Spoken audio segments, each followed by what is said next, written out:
Hi everyone. So concerning my visit to MC Reality's house with a pastor, I know that many of you are surprised to see Nora. You'll be like, is this me? You'll be like, why is she there again? You'll be like, oh, after everything, this MC Reality's being not a year word. But there's one thing that you people need to understand. After the arrest, I made a video and I told you guys something that henceforth, whatever I'm going to do, I'm gonna keep it to myself until it's done. Because I know that definitely MC will post it. So when he's done posting, I can now talk to you people about it because by then you probably might have seen it or you might not have seen it. But I'm going to do it first before talking about it. This has always been the way I've been doing it, but now I'm not going to mention it at all in any way. I'm not going to give you guys a clue. You know, before maybe I would have said, oh, I'm going to his house with a pastor to get him, to pray for him. Now, many of you will be asking, why did I go there after they arrested me and then they pressured me to drop the charges against them so that they can release me. So it was more like a trade by barter. Now, not like I have let things slide. No, but I'm not gonna talk on that. See that arrest and whatever I have in mind to do concerning justice, getting justice for what was done to me. I'm not going to talk about it. You people will only see action or whatever I want to do when it's time.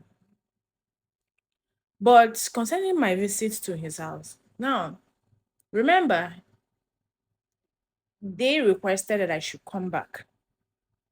They have put a video saying they prefer me to come back. Then they reached out. Now, the part of the video that you people did not see, it's many. But let me start with the conversation that we had before I came to his house. I didn't just wake up and start calling him that, oh, I want to come. I want to come. I want to, see him. No, that's not how it happened. But that's how he's making it look like. That's the picture he's painting.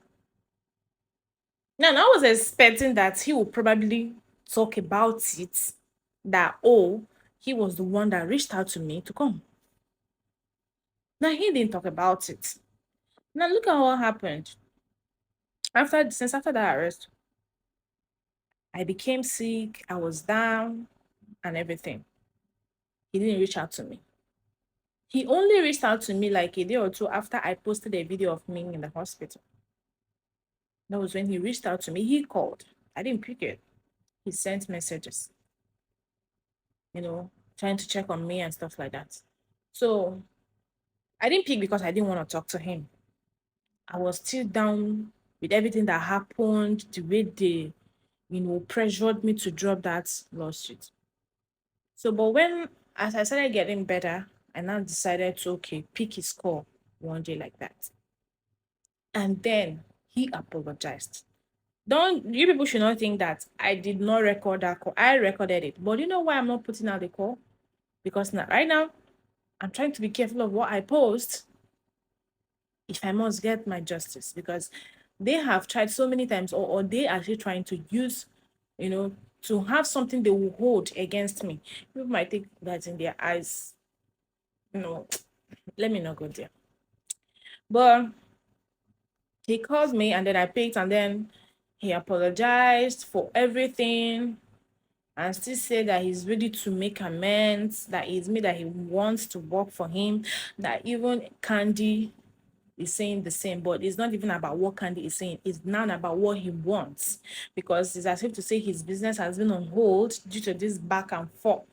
I'm not there. The only person that genuinely takes care of his businesses. So he said that the money that he offered me, which is the 2 million, is still very much available if I want to take it. And I still declined. I'm not interested. Many of you will be thinking, oh no, I don't need the money. You don't need money. You don't need money. I need money. But I'm not gonna take money that is being given to me in form of trying to close my mouth for justice that I'm seeking. That would be a shameful thing. If you are dashing me money on a normal ground, it's different. It's not after you have pressured me to drop the lawsuit, now you want to like compensate me. That means you they bribe me indirectly. If I take that money, it's more like I'm trying to take money to shut up and not seek for justice. I'm not saying I'm going to seek for justice. I'm not saying I will seek or I will not seek. I just want to leave that statement hanging like that. Because I have learned one thing. In Igbo, they say, onye a na-ekwensu na-eri nri na-eji ogologo spoon. When you are eating with the devil, you eat with the longer spoon. So it means you have to be careful. Very, very careful of what you say. This is a proverb. I'm not calling anybody devil. You people should not get me wrong. I just give a proverb. Now, he apologized and then he said he would want me to come back. What do I need him to do to bring me back as his PA? And I said I would think about it. And I would give him feedback the next day. The next day, I didn't give him feedback. He called. I didn't pick until the upper day, and then I now called him back to return his call. And I told him, okay, you were asking what would you do to bring me back? And I asked him a question, I said, are you willing and ready to do anything I say to bring me back? He said, anything like what? I said, just answer me. He said, anything that is not about lawsuit, anything that is not about court case, that he's willing to do it, provided it to make me happy and bring me back to his office. And I said, okay, no problem. I'm coming to see you. I will come and see you. So. We now had an agreement that I'm coming to see him. So you see what led to me coming there today. He was even the one. Okay, when I asked him that question, if he can do any, is he willing to do anything that I want to make me come back? He said yes. He was even the one that said, okay, can we see? He was even the one that that offered for me to come. Let's now finalize and then know when I will resume. And I said, okay, that's my coming will involve me telling you what I want. Now, I came and you are pretending as if to say you didn't know why I came. Or I didn't tell you that I was going to, that there is something I want to demand for before I can come back. He's making it look like he's not aware. The only thing he's not aware of is that I'm going to come with a man of God. I didn't tell him that. And let's look at this, my own angle. A lot of things have gone wrong in that place. I can't walk in that atmosphere. This is not just about Candy no more. It's about my own safety also. I cannot work in that environment. And also, I feel like bringing a man of God will help, look into a lot of things that has been going on in his life to see if this thing is actually a spiritual thing or whether he's using his clear eye to tolerate all this rubbish. That was why I brought the man of God. But as usual, MC will always act differently whenever Candy is there. People, even as I left that place, MC still called to apologize about what happened, but that he's not happy that I came in a man of God. This MC that is yelling at me on camera.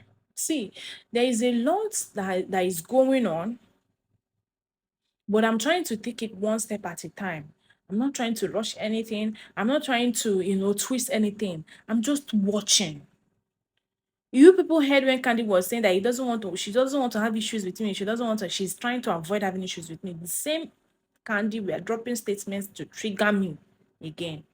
But I was just, trying to avoid. See, this pastor that I brought, I don't know him from anywhere.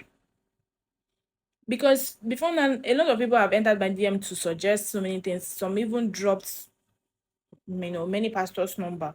And now said, okay, from the few that dropped, I picked this one. So, okay, I have set the page, let me go with him.